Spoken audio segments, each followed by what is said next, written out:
قد كفاني علم ربي من سؤالي۔ الحمدللہ ہر مسلمان کو اپنے نبی صلی اللہ علیہ وسلم سے قلبی تعلق اور محبت اللہ نے عطا کی ہے، اور یہ فطرت ہے کہ جس سے محبت ہوتی ہے اس کی ناراضگی انسان سے برداشت نہیں ہوتی، اور اس کی ناراضگی کی وجہ سے آدمی ہر کام چھوڑنے کو تیار ہو جاتا ہے اور ہر کام کرنے کو بھی تیار ہو جاتا ہے۔ چھوٹے چھوٹے بچے مٹی کھاتے ہیں، کہنا نہیں مانتے، تو مائیں محبت میں آ کر ان سے کہتی ہیں کہ چل میں تیری امی نہیں ہوں، تو اتنی بات کہنے سے بچہ رونا شروع ہو جاتا ہے، تو پھر ماں کہتی ہے یہ مٹی چھوڑ ورنہ میں تیری امی نہیں، تو بچہ اپنی ماں کو ناراض نہیں کرتا، مٹی چھوڑ دیتا ہے کھانا۔ کیوں؟ محبت میں انسان دوسرے کے لیے ناگواریوں کو برداشت بھی کرتا ہے اور اپنی راحتوں کو قربان بھی کر دیتا ہے۔ ایسے ہی ہمارے نبی صلی اللہ علیہ وسلم نے اپنی امت کے لیے محبت میں آ کر بعض روایتوں میں ناراضگی کا رویہ اپنایا تاکہ میری امت ان کاموں کو چھوڑ دے جو اچھے نہیں ہیں، اور ان سے اللہ پاک ان سے ناراض ہو سکتے ہیں۔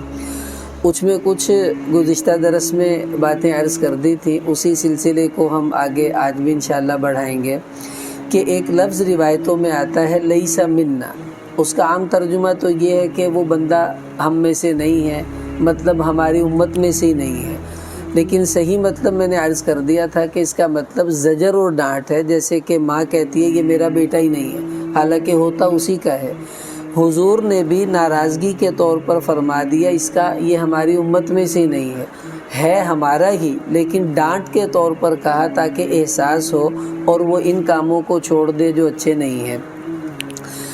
حدیث میں آپ صلی اللہ علیہ وسلم نے ارشاد فرمایا کہ لیس منا من خبب امرأۃ علی زوجہا، کہ جو آدمی کسی کی بیوی کو اس کے خاوند کے خلاف اکسائے اور اس کو ابھارے، اس کے الٹ کر لیں، یا کسی مرد کو اس کی بیوی کے خلاف اکسائے یا ابھارے، جیسے عام طور پر گھروں میں ہوتا ہے کہ عورتیں عورتوں کو اکساتی ہیں کہ میرا بندہ تے میری ہر گل مندہ، تیرا بندہ تیرا کہنا ہی نہیں مندہ، میرا آدمی تو 8 بجے گھر آ جاتا، تیرا بندہ 12 بجے کتنے پھردا رہندا، یعنی وہ اپنے خاوند کے بارے میں بدگمان ہو جائے گی تو پھر اس سے لڑے گی، اور جب لڑے گی تو گھر میں فساد برپا ہوگا۔ تو اللہ کے نبی صلی اللہ علیہ وسلم نے فرمایا کہ ایسا مرد یا عورت جو کسی کی بیوی کو یا اس کے خاوند کو کہ ایک دوسرے کے خلاف اکسانے کی کوشش کریں، تو یہ اکسانے والا اکسانے والی میری امت میں سے نہیں ہے، کیونکہ یہ مسلمان کے کام نہیں ہے، یہ کسی اچھے انسان کے کام نہیں۔ دو خاندانوں کا فساد وہ کتنے بڑے بڑے مسائل کھڑے کرے گا یہ تو ہم سوچ بھی نہیں سکتے۔ لڑائی ہوگی، نتیجہ طلاق ہوگا، بچے برباد ہو جائیں گے، خاوند کہیں بیوی کہیں، اور پتہ نہیں کیا سے کیا برائیوں میں وہ مبتلا ہو جائیں۔ اس لیے ہمارے نبی علیہ السلام نے پہلے ہی بتا دیا کہ میرا اس سے کوئی تعلق نہیں، تاکہ جو اس عمل میں لگا ہوا ہے وہ حضور کی ناراضگی کی پرواہ کرے اور اس کام کو چھوڑ دے کہ اللہ کے نبی مجھ سے ناراض ہو گئے تو چلو میں آئندہ یہ کام نہیں کرتا۔ اب گھروں میں یہ سلسلے بہت چلتے ہیں، اپنے خاوند کی اچھائی بتانا اور اس کے خاوند کی برائی اس کے سامنے رکھنا، اسی کو اکسانا کہا جاتا ہے، اور یہ عمل قطعاً پسندیدہ نہیں ہے۔ اور ایسے ہی مرد کو اس کی بیوی کے خلاف ابھارنا، یار تیری بڈھی ایویں بازار پھردی رہندی تو انہوں پردے دا نہیں کہندا، ساڈیاں بڈھیاں تے الحمدللہ ہر گل مندیاں، تیری بڈھی تیری گل کیوں نہیں مندی؟ کہاں گئی ہے گھر والی؟ جی وہ اپنے میکے گئی ہے، یار وہ اتھے ہی ٹری رہندی ہے، ساڈی گھر والیاں تے کدی نہیں جاندیاں، انہوں نے سمجھایا کر۔ اب وہ اس سے کہتا کسی کی بیوی نہیں جاتی، تو ہی جاتی ہے، خبردار آئندہ تو گئی۔ وہ کہتی ہے آگے تو کبھی ایسا نہیں ہوا، اب اس کو کیا ہو گیا؟ اب وہ تلخی جب آتی ہے تو دونوں طرف سے آتی ہے، اور نتیجہ لڑائی، اور اس سے بڑا نتیجہ طلاق۔ اس لیے بھائی خدا کے لیے ہم کبھی بھی کسی کے گھر میں فساد کا بیج اگر بو دیں گے تو قیامت میں حضور ہم سے چہرہ پھیر لیں گے کہ میرا اس سے کوئی تعلق نہیں ہے۔ اگر کبھی ہو گیا ہے ہم اللہ سے معافی مانگیں، آئندہ کوشش کریں کہ ایسا کوئی عمل ہم سے نہیں ہونا چاہیے۔ ایک اور روایت میں آپ علیہ السلام نے فرمایا کہ من خبب خادما علی اہلھا فلیس منا، کہ جو آدمی کسی کے ملازم کو اس کے مالک کے خلاف اکسائے، اور یہ بہت چلتا ہے دکانداروں میں، کنی تنخواہ لے رہے جے 12,000، بس یار اتنا کم کرا کے 12,000 اسی تے 20,000 دے دا اپنے منڈے نو۔ اب اس کا ذہن خراب ہوگا کہ یار یہ تو مالک میرا بڑا ظالم ہے، کتنی ڈیوٹی ہے تیری؟ جی میں سویرے 8 بجے آنا، راتی 8 بجے جانا، 12 گھنٹے ڈیوٹی، یار تو انسان ہے یا جانور ہے؟ بھئی ہم تو 8 گھنٹے سے زیادہ ڈیوٹی نہیں لیتے اپنے ملازموں سے، دیکھ لینا اگر ذہن بنے تو ہماری طرف آ جانا۔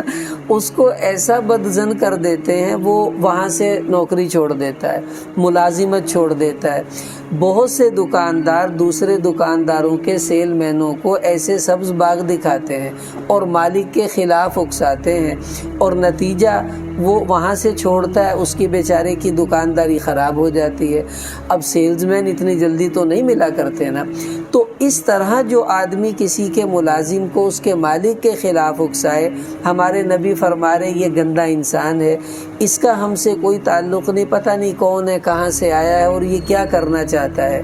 ایسے گھروں میں عورتیں کام کرتی ہیں، کپڑے دھو رہی ہیں، کوئی صفائی کر رہی ہیں، اب ان کو عورتیں اکساتی رہتی ہیں کہ فلانی دے گھر تو کتنا کام کر دی، وہ کہتی جی ان کا تو اتنا بڑا گھر ہے، سارے گھر کی صفائی کرتی ہوں، 4,000 دیتی ہیں، بس 4,000، اسی چھوٹا جا کر تینوں 2,000 دی جانے، ایڈے وڈے کر دے 4,000، بڑا ظلم کر دیتے رہتے۔ اب وہ ان سے بدظن ہونا شروع ہو جائے گی اور ان سے کچھ کہے گی یا وہاں سے نوکری چھوڑ دے گی، تو ان بیچاروں کو کتنی تکلیف ہوئی ہماری وجہ سے۔ اس لیے کبھی کسی کے ملازم کو اس کے مالک کے خلاف اکسانا یہ مسلمان کا شیوا نہیں، جو کرتا ہے ہمارے نبی فرما رہے وہ میری امت میں سے نہیں ہے۔ اب یہ ڈانٹ ہے تاکہ کوئی کر رہا ہے تو چھوڑ دے اس برے عمل کو جو اللہ کے نبی کو پسند نہیں ہے۔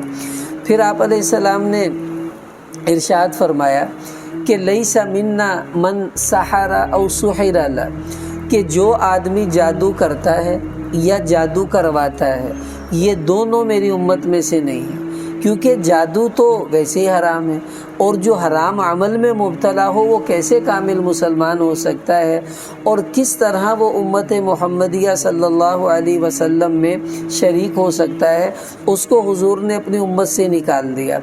اب آپ دیکھیں، اللہ رحم کرے، دیواروں پر جگہ جگہ اور اخباروں میں اشتہارات، بنگالی بابا محبوب آپ کے قدموں میں، پیسوں کے ڈھیر لگ جائیں گے اور دشمن ناک رگڑتا ہوا آئے گا، ہم سے رابطہ کیجئے۔ اب وہ رابطہ کرتے ہیں لوگ تو وہ کہتے ہیں اتنے پیسے کروا دیں، ہم چلہ کاٹیں گے، اس کا بربادی ہو جائے گی۔ پیسے کروا دیے، اب نہ اس کی بربادی ہو نہ ہو، بہرحال آپ کا تو بربادی ہو گئی، آپ کے پیسے تو گئے۔ عورتیں کرواتی ہیں کہ جی میرا خاوند میرے قابو میں نہیں ہے، کچھ بتا دیں، وہ کہتے ہیں آپ 10,000 بھیجیں، ہم ابھی عمل کرتے ہیں، وہ ٹھیک ہو جائے گا۔ وہ ہو نہ ہو، بہرحال آپ کے 10 تو گئے نا، سیدھی سی بات ہے۔ اور ان لوگوں کا کاروبار ایسے ہی چل رہا ہوتا ہے۔ وہ ایک آدمی تھا، ایک عورت کہنے لگی میرا بندہ مینوں بڑا تنگ کردا، کوئی تعویذ دے دو۔ اس نے دیا، کہا اس کے تکیے کے نیچے رکھ دینا۔ وہ رکھا تو اگلے دن اس کا آدمی مر گیا۔ اب لوگوں نے کہا یہ کیا ہوا؟ کہتی میں اپنے پیر تھے آپ کو واڑی ماری، میں آپ ہی تعویذ لے کے آئی۔ انہوں نے پیر کو پکڑ لیا، بھائی تو نے یہ کیا کیا؟ تو اس نے کہا آپ تعویذ پڑھ لیں، اس کے بعد فیصلہ کیجیے گا۔ جب وہ تعویذ کھولا، اس کے اوپر لکھا ہوا تھا تیرا بندہ مرے نہ مرے میرے 500 تے کھرے۔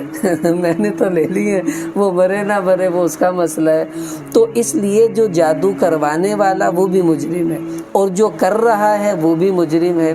اور بعض جادو تو ایسے ہوتے ہیں جن کے کرنے سے آدمی کافر ہو جاتا ہے، اسلام سے نکل جاتا ہے۔ اس لیے بھائی یہ عمل کبھی نہیں کروانا چاہیے۔ ہاں آپ پر جادو ہوا، دفاع کے طور پر آپ کسی اچھے عامل سے مل لیں اور جو جائز طریقے ہیں وہ اختیار کریں اور اپنے اللہ پر بھروسہ کریں، اللہ اسے دور کر دیں گے۔ ناجائز طریقہ اختیار کرنا یہ اچھا نہیں ہے۔ انہیں کالا علم کراتا، اسی بھی ان کالے علم نال ان دی تباہی پھیر دینے۔ ایک آدمی جا رہا تھا، گدھا کھڑا ہوا تھا راستے میں، تو گدھے نے اس کو ٹانگ مار دی۔ اس نے ادھر ادھر دیکھا، اس نے بھی گدھے کو ٹانگ مار کے کہتا میں تیرنا کاٹا، کیا مطلب تو سمجھتا ہے پورے شہر میں ایک ہی گدھا ہے؟ ایک اور بھی ہے۔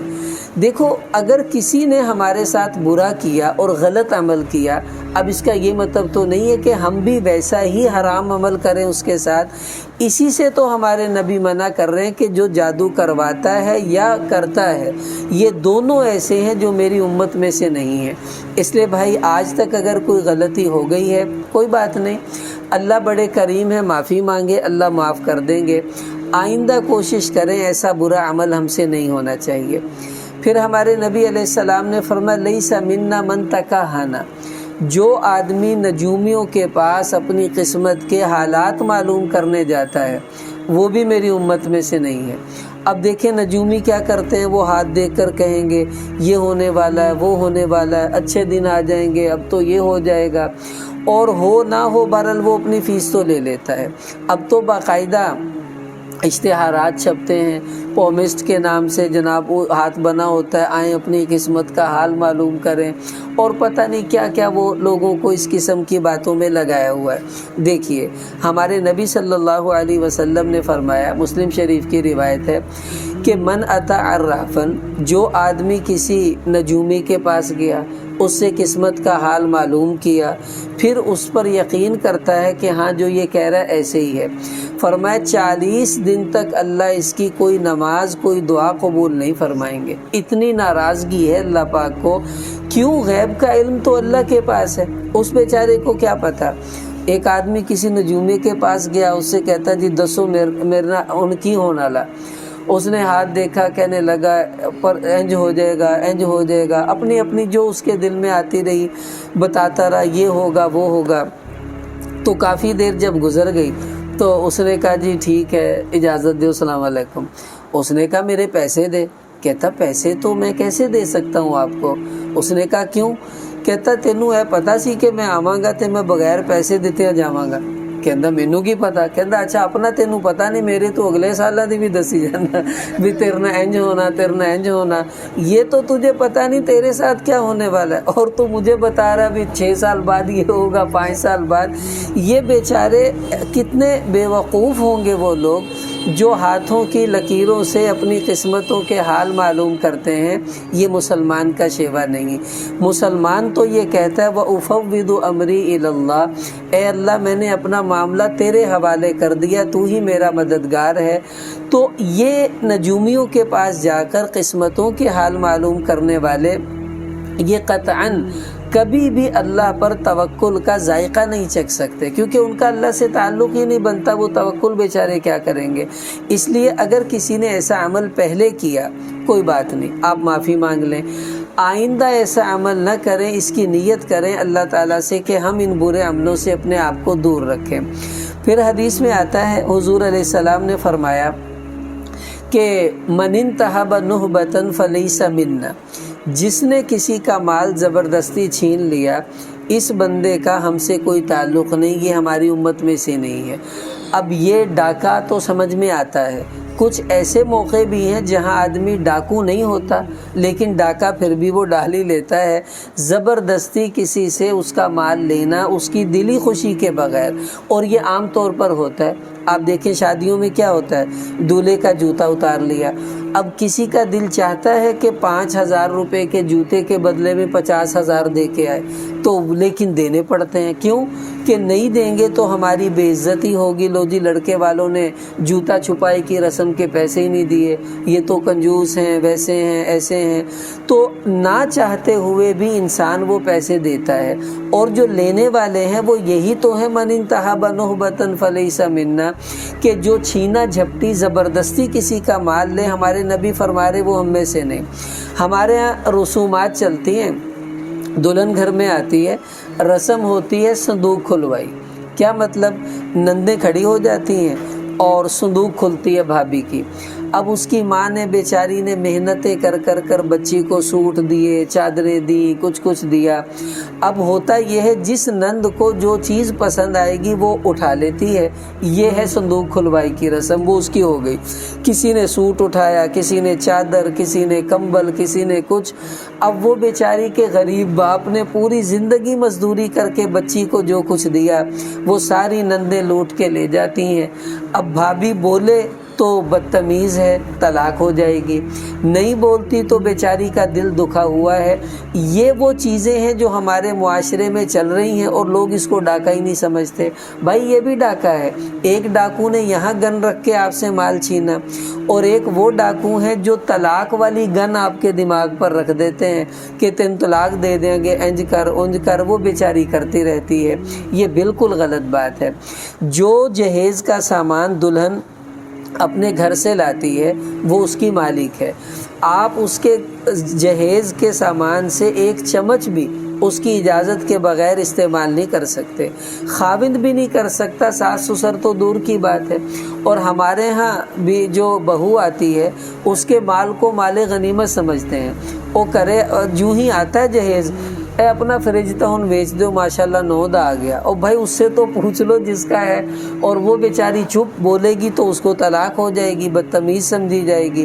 جتنے برتن ہوتے ہیں، اے برتن تیاں نو دے دو، نویں کڈ لو، اس کے سارے ڈنر سیٹ کھول لیتے ہیں۔ یہ ظلم ہے، ظلم۔ ہمارے نبی نے کہہ دیا جو بندہ زبردستی اس طرح کسی کا مال لے لے وہ ہماری امت میں سے نہیں ہے۔ اب ہم سوچیں ہم میں سے کتنے لوگ ایسے جو اس عمل میں شریک ہیں۔ جو ہو گیا ٹھیک ہے، اللہ سے معافی مانگے، اللہ معاف کر دیں گے۔ آئندہ کوشش کریں کہ ایسا کوئی برا عمل ہم سے ہونا نہیں چاہیے۔ پھر ہمارے نبی صلی اللہ علیہ وسلم نے ارشاد فرمایا اسی یعنی مالی معاملات کے حوالے سے، فرمایا کہ من ادعا ما لیس لہ فلیس منا، جس بندے نے ایسی چیز کا دعویٰ کیا جو اس کی نہیں ہے پھر بھی کہتا ہے یہ میری ہے، یہ بندہ میری امت میں سے نہیں ہے، اس کو باہر نکال دو۔ کیوں؟ اب آپ دیکھیے ہوتا کیا ہے، اکثر لوگ کرائے پہ مکان لیا، سٹے لے لیا، کرائے پہ دکان لی، سٹے لے لیا۔ اب وہ دعویٰ یہ کر رہے ہوتے ہیں، نہیں جی یہ ساڈا وا، اپنی ملکیت شو کرتے ہیں، 2 نمبر کاغذ بنا لیتے ہیں، اور اس طرح اگلے بندے کو پریشان کر کے پھر اس سے پیسے لیتے ہیں کہ میں کیس واپس لوں گا، اتنے لاکھ مجھے دے دو۔ FIR تھانے میں لکھوانے جاتے ہیں، جی چوری ہو گئی۔ کیا چوری ہوا جی؟ 20 تولے سونا، 15 لاکھ روپیے، حالانکہ انہیں کدی لاکھ دا منہ بھی نہیں ویکھیا ہوندا، لیکن وہاں جا کے 20 لاکھ روپے لکھوا دیا، اتنے تولے سونا لکھوا دیا۔ وہ ایک گھر میں چوروں نے ڈاکہ ڈالا، اگلے دن FIR کٹی کہ جی 20 تولے سونا اور اتنے لاکھ روپے چوری ہوئے۔ انہوں نے کہا یار سونا تے اپاں تولا لیا وا تے پیسے 80-20 ہزار ساڈے کول آیا تے اے کہندا 20 لاکھ روپیے۔ وہ اگلے دن پھر اتنے آگے ڈاکہ پان، انہوں نے لمحہ پا لیا، باقی پیسے کڈو۔ کہندے کہڑے؟ کہ تسی اتنے لکھایا بھی 20 لاکھ ساڈا چوری ہویا، انہا مطلب ہے تاڈے کو 20 ہے گا، اسی تے ایک لے کے گئے، باقی 19 کتنے آ دیو۔ اب وہ کہ نہیں ساڈے کو نہیں، انہوں نے کہا ہور کٹو، تسی جھوٹی FIR لکھوائی ساڈے۔ بات یہ ہے کہ ہم لوگ جو FIR میں لکھوا رہے ہوتے ہیں، آیا ہمارا اتنا ہی چوری ہوتا ہے؟ حالانکہ ایسا نہیں ہوتا، چوری 54 ہوتی ہے اور لکھوا ہم 100 رہے ہوتے ہیں۔ یہ بھی وہی ہے کہ ہم وہ دعویٰ کر رہے ہیں جس کے ہم مالک بھی نہیں، اور ہم کہتے ہیں کہ ہمارا مال اتنا چوری ہو گیا۔ چور نے چوری کیا وہ الگ اللہ کا مجرم ہے، اور آپ غلط FIR لکھوا رہے ہیں، آپ الگ اللہ کے مجرم ہیں، دونوں کو جوتے پڑیں گے قیامت والے دن، اس کو چوری کی وجہ سے، آپ کو جھوٹا دعویٰ لکھوانے کی وجہ سے۔ اس لیے بھائی یہ معاملے بڑے چلتے ہیں، عجیب عجیب لوگ پتہ نہیں کیا کیا کرتے رہتے ہیں۔ تو ہمارے نبی علیہ السلام نے کہہ دیا من ادعا ما لیس لہ فلیس منا، جو ایسا دعویٰ کرے جس کا وہ مالک بھی نہیں وہ میری امت میں سے نہیں ہے۔ اب کتنے لوگ ہیں مکانوں پہ قبضے کر لیتے ہیں، بدماش قسم کے لوگ، اور کہتے ہیں ساڈا وا۔ بھئی تمہارا کیسے؟ بس ساڈا وا، قبضہ جو ساڈا وا۔ اب کاغذات 2 نمبر تیار ہو گئے، وہ بھی کر لیتے ہیں۔ کتنے ایسے معاملات میری آنکھوں کے سامنے ہوئے ہمارے شہر کے اندر، دکانوں پہ قبضے، مکانوں پہ قبضے۔ اخیر جی پھر ٹک ٹک لگتا ہے، وہ کہتے ہیں چلو ہم تم سے خرید لیں گے، آدھی قیمت پر بیچ دو۔ کروڑ کی اس کی ملکیت ہوتی ہے، وہ 50 لاکھ میں بیچ رہا ہوتا ہے مجبوری کے ساتھ۔ تو یہ ظلم ہے۔ جو ایسا کرے گا، ہمارے نبی فرما رہے وہ میری امت میں سے نہیں، آپ نے اس کو امت سے نکال دیا۔ پھر حضور صلی اللہ علیہ وسلم نے فرمایا کہ من غش فلیس منی، کہ جو کسی کو دھوکہ دیتا ہے وہ میری امت میں سے نہیں ہے۔ اصل میں ہوا یہ، آپ گئے، ایک آدمی وہ گندم فروخت کر رہا تھا، جو وغیرہ، تو آپ نے اس سے پوچھا بھئی یہ بیچ رہے ہو؟ کہا جی ہاں۔ تو بارش ہوئی تھی تو اس کے اوپر خشک دانے تھے، حضور نے ہاتھ ڈالا تو اندر سے گیلے۔ بھئی یہ کیا کر رہے ہو؟ کہا جی پھر لوگ لیں گے نہیں، میں نے اوپر خشک ڈال دی تاکہ ان کی رغبت بڑھ جائے۔ اس وقت ہمارے نبی نے فرمایا من غش فلیس منی، جو بندہ دھوکہ دے، اور اس کا ترجمہ عام طور پر ہمارے ہاں لکھا ہوتا ہے جو ملاوٹ کرے وہ ہم میں سے نہیں، حالانکہ ملاوٹ بھی دھوکے کی ایک قسم ہے، ورنہ جو بھی دھوکہ ہے وہ اس حدیث میں شامل ہے کہ دھوکہ باز آدمی امت محمدیہ صلی اللہ علیہ وسلم میں شامل نہیں ہے۔ اب وہ دھوکہ کاروبار میں ہے تو بھی ہے کہ چیز فیصلہ آباد کی ہوتی ہے اور کہتے ہیں جی یہ تو جاپانی کپڑا ہوا، یہ تو کراچی کا کپڑا ہے۔ اسی طرح جوتا کہیں کا بنا ہوتا ہے، اس پر لکھا کچھ ہوتا ہے، اور دکاندار چیز کسی کمپنی کی ہے بتا کچھ اور رہے ہوتے ہیں۔ جو بھی دھوکہ کاروباری ہے یہ سب حرام ہے، اور جو معاشرتی دھوکہ ہے وہ بھی اسی طرح حرام ہے، وہ جائز نہیں ہے۔ اب لوگ کیا کرتے ہیں، شناختی کارڈ میں عمر غلط لکھوا لیتے ہیں، اسی طرح جھوٹی سندیں بنوا لیتے ہیں، جھوٹے سرٹیفکیٹ بنوا لیتے ہیں۔ اب وہ عمل کیا بھی نہیں ہوتا اور اس کا سرٹیفکیٹ تیار ہو چکا ہوتا ہے، تو اب یہ دھوکہ نہیں تو اور کیا ہے۔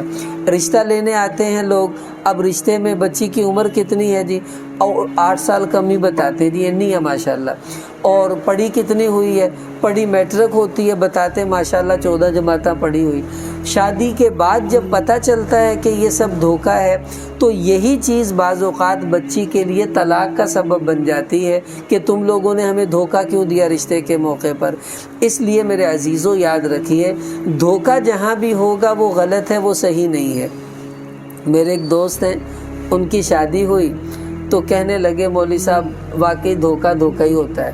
میں نے کہا کیا ہوا؟ کہتے امی رشتہ دیکھنے گئیں تو آ کے کہنے لگیں بس چھوڑو، لڑکی کی آنکھوں پر میں مر گئی ہوں، بس اب میں نے رشتہ وہیں کرنا ہے۔ کہتے پھر رشتہ ہو گیا، تو کہتے وہ 15-20 دن گزرے تو وہ کہیں میری امی نے اس کو اچانک دیکھا، کہتی ہے تیری اکھانوں کی ہویا؟ کہتی ہے صحیح ہے، کیا ہو گیا؟ کہتی نہیں وہ پہلے جیسی تو نہیں ہے۔ کہتی وہ جب آپ آئی تھی تب تو میں نے لینز لگائے ہوئے تھے۔ وہ کہتی ہے تیرا فلاں ہو جائے، یہ تو دھوکہ ہو گیا ہمارے ساتھ۔ پھر وہ کہنے لگی کہ اگر تیری آنکھیں ویسی نہ ہوتی جیسے میں نے اس وقت دیکھی تھی تے جویں دی ہن نہ جے ادوں ہوندیاں میں کدی بھی بیاہ نہ کر دی تے تسی سانوں دھوکھا دیتا۔ اس بات پر ان کے گھر میں کتنا بڑا جھگڑا کھڑا ہو گیا کہ انہوں نے ہمیں دھوکہ کیوں دیا۔ دھوکہ جو بھی دے گا بھائی ظاہری سی بات ہے برا ہے اور یہ نہیں ہونا چاہیے، اور ہمارے نبی فرما رہے جو دھوکہ دے وہ میری امت میں سے نہیں ہے۔ پھر ایک حدیث میں آپ علیہ السلام نے فرمایا کہ من لم یاخذ شاربہ فلیس منا، جو آدمی اپنی مونچھوں کو کنٹرول نہیں کرتا وہ میری امت میں سے نہیں ہے۔ ہمارے ہاں مشہور ہے جس کی مونچھ نہیں اس کا کچھ نہیں۔ اب جناب بڑی بڑی مونچھیں رکھتے ہیں، اور ہمارے ہاں بازار میں ایک ہے بیچارہ آدمی، اس کی اتنی بڑی مونچھیں اس نے یہاں بل دیے ہوئے ہیں، ادھر بھی، وہ دور سے ہی عجیب سا لگتا ہے۔ ایک دن ہم نماز پڑھنے گئے تو میرا بچہ کہنے لگا ابو جی یہ اس نے ادھر کیا کیا ہوا ہے؟ میں نے کہا یہ اس کی مونچھیں اس نے لپیٹی ہوئی ہیں۔ تو مجھے کہتا ہے میں تھوڑا سا چھیڑ لوں اس کو، میں کیا ماروں گا نہ ہاتھ لائے۔ تو بچے جن مونچھوں کو دیکھ کر کھلونا سمجھیں، اب آپ بتائیں وہ کیا مونچھیں ہوں گی۔ اب دیکھیے اصول یاد رکھ لیں، جو مونچھیں ایسی ہوں منہ میں اس کے بال جاتے ہیں، ایسی مونچھوں کا رکھنا ہماری شریعت کے اندر منع ہے، اور یہی وہ چیز ہے جس کو حضور علیہ السلام نے فرمایا خالف الیہود والمشرکین اوفر اللحا واحفظ الشوارب، کہ مشرکین اور یہودیوں کی مخالفت کرو، وہ بڑی بڑی مونچھیں رکھتے ہیں، ہم اپنی مونچھوں کو کٹوائیں گے۔ تو ضروری نہیں ہے کہ اس کو بالکل صاف کروائیں، آپ بال بھی رکھ لیں، لیکن اتنا خیال کریں کہ آپ کی مونچھوں کے بال آپ کے منہ میں نہیں جانے چاہیے۔ مولانا زکریا صاحب رحمۃ اللہ علیہ نے اپنی ایک کتاب میں ایک روایت نقل کی کہ جس آدمی کی مونچھیں اتنی بڑی ہوں کہ منہ میں جا رہی ہیں اور وہ اس کی پرواہ بھی نہیں کرتا، ہمارے نبی نے فرمایا لم تنلہ شفاعتی یوم القیامہ، قیامت والے دن اس بندے کو میری شفاعت نصیب نہیں ہوگی۔ اتنا برا عمل ہے یہ، اور ہم لوگ سمجھتے ہیں جس کی مونچھ نہیں اس کا کچھ نہیں۔ بھائی کیوں رکھی ہے کہ جی مولوی صاحب روب ہوندا وا مچھاں نال۔ اگر مونچھوں سے روب ہوتا تو بھائی بلی کی مونچھیں تو تجھ سے بڑی ہوتی ہیں، اوندا تے کوئی روب نہیں ہوتے، سانو ویکھ کے ڈردی ہے اور بھاگ جاتی ہے۔ مونچھوں سے روب نہیں ہوتا، روب تو تقوی سے ہوتا ہے یا تھوڑی طاقت سے ہوتا ہے۔ اب میرے جیسا بندہ مونچھیں رکھ لے تو مجھ سے کون ڈرے گا، آپ بتائیں؟ تو صحت بھی تو ہونا ذرا جس سے آدمی کا روب پڑے۔ تو یہ ایک وسوسہ ہے، آپ اپنی مونچھوں کو اگر کنٹرول نہیں کر رہے اور وہ منہ میں جاتی ہیں تو ہمارے نبی فرما رہے یہ بندہ میری امت میں سے نہیں ہے، آپ نے اس کو امت سے باہر نکال دیا۔ اس لیے بھائی ہم ایسا عمل نہ کریں جس سے ہمارے نبی ہم سے اتنا ناراض ہو جائیں کہ ہمیں امت سے ہی نکالنے پر راضی ہو جائیں۔ پھر حضور علیہ السلام نے فرمایا کہ لیس منا، وہ آدمی ہم میں سے نہیں ہے کہ لم یرحم صغیرنا ولم یعرف شرف کبیرنا، کہ جو بچوں پر شفقت نہیں کرتا اور بڑوں کی عزت نہیں کرتا، یہ میری امت میں سے نہیں ہے۔ بچوں سے پیار یہ امت محمدیہ میں ہونے کی نشانی ہے، اور بچوں سے چڑنا یہ نکل جاتا ہے آدمی امت سے۔ تو بچے اپنے ہوں یا کسی کے، وہ شرارتیں کرتے ہیں، تنگ بھی کرتے ہیں، اس کو برداشت کرنا ہم سیکھیں۔ ہمارے نبی نے جیسی پیار اور محبت بچوں سے کی، ایک صحابی کہتے میں مسلمان نہیں ہوا، اس زمانے کی بات ہے، تو میں گزر رہا، میں نے دیکھا حضور علیہ السلام ایک بچے کا ناک صاف کر رہے تھے، تو میں نے پوچھا یہ کون ہے؟ کہا یہ نبی ہیں۔ کہا یہ بچہ ان کا ہے؟ انہوں نے کہا جی ان کا تو نہیں ہے، مدینہ کے کسی آدمی کا ہے۔ کہا جو آدمی کسی کے بچے کا ناک صاف کر رہا ہے وہ بادشاہ نہیں ہو سکتا، وہ نبی ہو سکتا ہے، یہ کام نبی ہی کر سکتے ہیں۔ ہمارے نبی کی شفقت تو اتنی زیادہ ہے، اور ہم لوگ اپنے بچوں سے اگر کڑوے کڑوے رہیں گے تو وہ ہم سے دور ہو جائیں گے۔ بچوں سے پیار کرنا سیکھیں، اور بڑوں کی عزت احترام۔ دیکھو بڑے تجربوں سے گزرتے ہیں، وہ اگر ہمیں منع کرتے ہیں تو وہ اچھی بات ہی ہوگی جس کی وجہ سے وہ ہمیں سمجھا رہے ہیں، اور بری بات ہے جس کی وجہ سے وہ ہمیں منع کر رہے ہیں۔ لیکن لوگ کیا کہتے ہیں، او بابا تینوں نہیں پتہ، اے دادا تو ایویں سانو کہدا رہندا انج نہ کرو انج نہ کرو۔ دیکھیے ایک آدمی بیچارہ بوڑھا تھا، کمر اس کی جھک گئی، ایک نوجوان اس سے مذاق کرنے لگا، کہنے لگا بابا جی یہ کمان کتنے کی ملتی ہے؟ وہ کمر یوں جھک جاتی ہے نا تو وہ تیر والی کمان، کہتا ہے کمان کتنے کی ملتی ہے؟ کہنے لگے پتر جدو میری عمر چ آئے گا فری لب جو گی، فکر نہ کر بھائی، انتظار کر تھوڑا جا، بوڑھا ہوگا تجھے مفت میں مل جائے گی۔ تو بڑوں سے مذاق نہیں، ان کی عزت احترام کرنا، وہ بڑے ہیں، اور مسلمان کا اکرام کرنا یہ تو اللہ کے اکرام میں شامل ہے۔ اس لیے ہمارے نبی نے فرمایا جو بڑوں کی عزت نہیں کرتا وہ میری امت میں سے نہیں ہے۔ اور دوسری روایت میں یہ بھی ہے وَيَعْرِفْ عَالِمًا، جو آدمی ہمارے علماء کی قدر نہ پہچانے وہ بھی میری امت میں سے نہیں ہے۔ دیکھیے عالم بھی انسان ہوتا ہے، اس میں بھی ڈھیروں عیب ہو سکتے ہیں۔ آپ اگر کسی میں مثلا مجھ میں آپ کو کوئی عیب نظر آتا ہے، آپ میرا نام لے کر کہیں کہ اشفاق گدھا آدمی ہے، اس میں یہ برائی ہے وہ برائی ہے، کوئی حرج کی بات نہیں، کیونکہ ہے آپ کہہ دیں گے تو کیا ہو جائے گا۔ لیکن یہ جو رویہ ہے نا، کسی عالم سے کوئی غلطی ہوئی، اے مولوی ہندے ہی اداں دے، اے سارے ہی مولوی اداں دے، پوچھو نہ تسی بن میرے سامنے نہ ہی نہ لو مولویاں دا۔ ایک عالم سے غلطی ہوتی ہے، ساری دنیا کے علماء کو رگڑا دے دینا، یہ اچھی عادت نہیں ہے۔ ہمارے نبی فرما رہے جو علماء کی قدر نہیں پہچانتا وہ میری امت میں سے نہیں ہے۔ دیکھیے میں آپ کو ایک مثال دیتا ہوں، ہمارے استادوں نے ایک دفعہ بہت پیاری بات فرمائی، کہنے لگے قرآن چھپتا ہے پریس میں سے تو ہم اس کی تلاوت کرتے ہیں، چومتے ہیں اور اس کو پڑھتے بھی ہیں۔ اگر کبھی ایسا ہو جائے کہ پریس والوں سے قرآن چھاپنے میں کچھ غلطی ہو گئی، آیتیں آگے پیچھے ہو گئی، صفحے آگے پیچھے ہو گئے، تو اب اس قرآن کی تلاوت ہم نہیں کریں گے، کیونکہ جب لفظ آگے پیچھے ہو گئے ہیں تو معنی بھی تو بدلے گا۔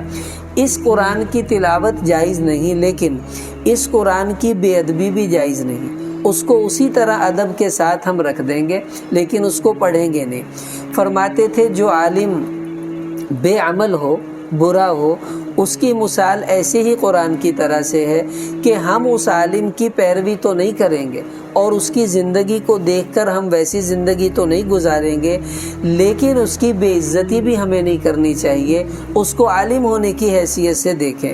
مولانا یوسف صاحب رحمۃ اللہ علیہ فرماتے تھے عام آدمی گرتے گرتے وہاں تک نہیں پہنچ سکتا جہاں پر بنتے بنتے وہاں تک نہیں پہنچ سکتا جہاں تک عالم گرتے گرتے پہنچ جاتا ہے، کیونکہ علم کی وجہ سے اللہ اس کا خصوصی اکرام کرتے ہیں۔ اس لیے بھائی عرض یہ ہے، کسی عالم کی کوتاہی ہو تو سب علماء کو برا کہنا چھوڑ دیں، یہ اچھی بات نہیں ہے۔ اور یہ بھی مسئلہ سمجھ لیں کہ عالم کو عالم ہونے کی حیثیت سے برا سمجھنا یہ اتنا خطرناک عمل ہے۔ مثلا کوئی کہے جی یہ عالم دین ہے، یہ عالم ہے، میں تو عالموں سے نفرت کرتا ہوں، مجھے تو وہ برے لگتے ہیں۔ صاف صاف مسئلہ کتابوں میں لکھا ہے، جو آدمی علم کی وجہ سے کسی عالم کی تحقیر کرتا ہے سارا کافرن، وہ اسی وقت کافر ہو جاتا ہے، کیونکہ علم کی توہین یہ اللہ کی توہین ہے، علم تو اللہ کی صفت ہے، اس لیے ہمیں اس سے بچنا چاہیے۔ اب یہ کچھ ایسی باتیں تھیں جو ہمارے نبی علیہ السلام نے بتائیں، اور انداز یہ اپنایا ناراضگی والا تاکہ ہمیں احساس ہو اور ہم ان برے کاموں کو چھوڑ دیں۔ اب اگر ہم میں ان میں سے کوئی بات ہے تو بھائی اللہ سے معافی مانگ لیں، اور آئندہ کوشش کریں کہ اس میں سے کوئی عمل ہم میں پایا نہیں جانا چاہیے، تو انشاءاللہ ہماری زندگی صحیح رخ پر آ جائے گی۔ اللہ تعالی ہمیں ان باتوں پر عمل کی توفیق عطا فرمائے۔